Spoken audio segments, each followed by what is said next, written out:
Pullrite part number 4444.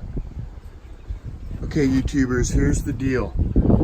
This part needs to fit in this oblong hole. It doesn't fit in there, so what you need to do is you need to file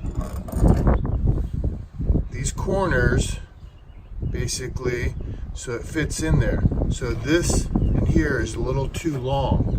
Once you got it filed in, it needs a seat right down in there, nice and tight, so the pin can fit.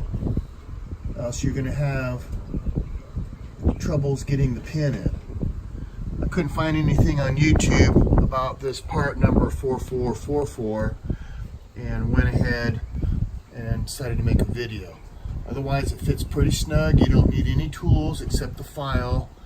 Once you get it in, this part in, this will just screw down. This will turn 90 degrees. There's a little slot in this hole right here, a little lip, and just pull up on it and tighten this collar down, and then the rails will fit right over the top of it.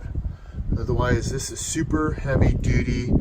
Somebody complained that it sits up a little too high, but as long as I can get my tonneau cover over the top of it, I'll be happy. It's not going to affect pulling the trailer or anything else. Complete package, got it on Amazon. Kind of pricey, but if you need it, you need to get it. This truck is a 2019 Silverado. It's already wired and set up for this package, ready to go. Hope this helps.